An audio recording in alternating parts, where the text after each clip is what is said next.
Alam nyo, sandali lang ang buhay sa mundo. Yung kakulitan mo mamaya malungkot na. Yung kapeng iniinom mo, mamaya malamig na. Yung kainuman mo ngayon, mamaya tulog na. Yung tropa mong masaya, mamaya alis na. Pumatol ka sa lalaking kaya magpatayo ng sariling bahay. Hindi yung puro hotdog niya lang ang alam niyang patayuin sa buhay.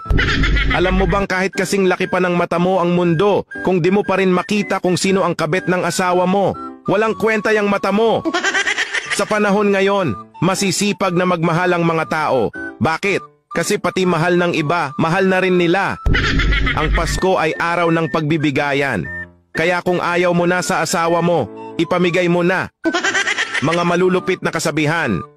Aanhin mo ang ganda kung retoke lang pala. Aanhin mo ang gwapo kung gusto lang naman ay hubarin ang panty mo. Aanhin pa ang kagandahan kung ginagamit lang naman sa kalandian. Aanhin mo ang pag-ibig na wagas kung wala kayong pambili ng bigas. Aanhin mo ang asawa kung iba naman ang nagpapaligaya.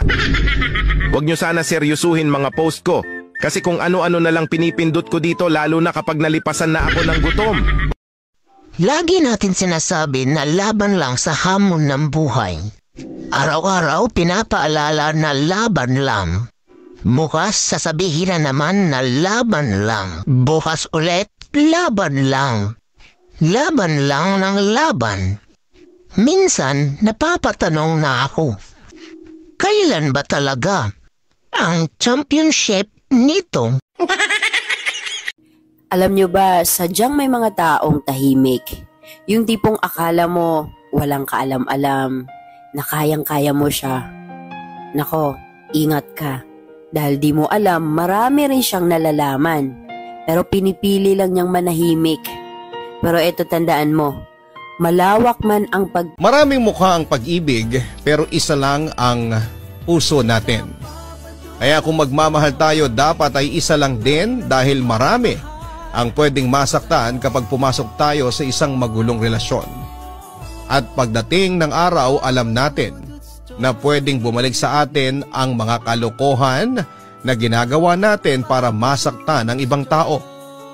Naranasan nyo na ba to? Kahit anong gawin yung pag-uusap, parang hindi kayo nagkakaintindihan. Madalas, wala naman talagang problema sa communication. Ang tunay na problema ay magkakaiba tayo ng mga pananaw. Halimbawa, may mga tao na gusto ng kapayapaan, habang may iba naman na gusto ng argumento. May mga tao na masaya na basta walang conflict, pero may iba naman na kailangan ng argumento para magbago ang isang bagay. Dito nagkakaroon ng problema. Kahit gaano pa kayo kagaling sa communication, kung magkaiba kayo ng pananaw, mahihirapan lang kayo. O eto, makinig ka. Huwag mo na subukang pakisamahan pa ulit yung mga taong minsan ang siniraan at pinag-usapan ka. Mga tao na minsan mo nang pinakisamahan ng maganda pero ikaw pa rin ang masama. Mga tao na ginawan mo ng mabuti pero hindi mabuti yung binalik sa'yo. Isang maikling video pero malaking paalala para sa'yo. Wag mo nang pakisamahan yung mga taong minsan ka nang siniraan, pinag-usapan at hindi ka sinuklian ng... Siguro hanggang ngayon, hinahanap mo pa rin yung araw mo. Yung tao kung saan iikot ang iyong mundo. Yung aabangan mo tuwing umaga, yung pakiramdam mo kulang ka kapag wala siya. Maaliwalas ang iyong pakiramdam, parang nakaalpas ang puso mo sa Alcatraz kapag siya ay nandyan. Ang sarap sa pakiramdam pero kahit kailan, hindi mo pa na...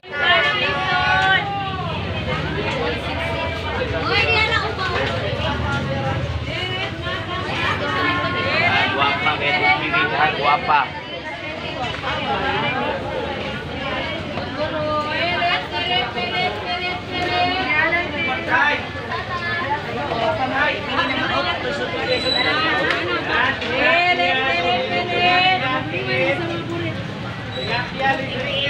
Kira ko aning. Hi vlog, welcome to my vlog. Wala madali dal. Oh. 120 ra dali. Ah, number 150 na pinaibigan. Asang kita ni. Asan naman ma'am sa kilo?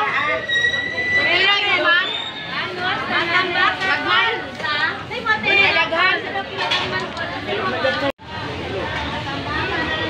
You guys.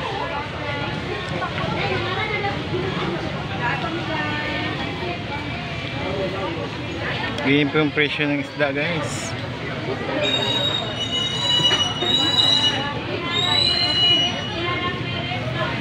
Guardia.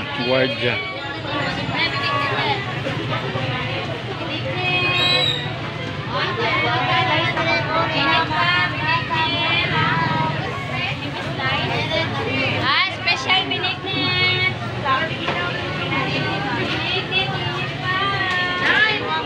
Tilapia dito, init pa. Init pa, tilapia, init.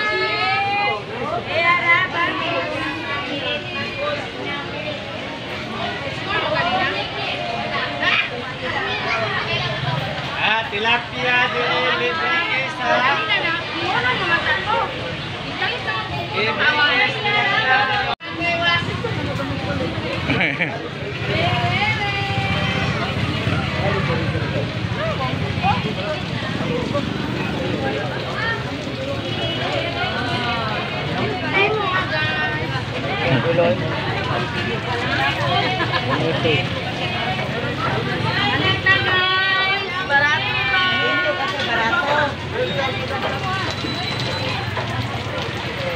Ay, di apa?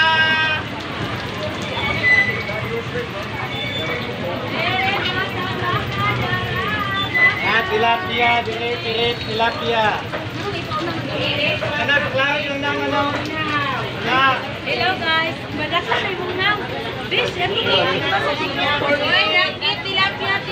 Tilapia. Hindi makapsi tilapia na lang oh.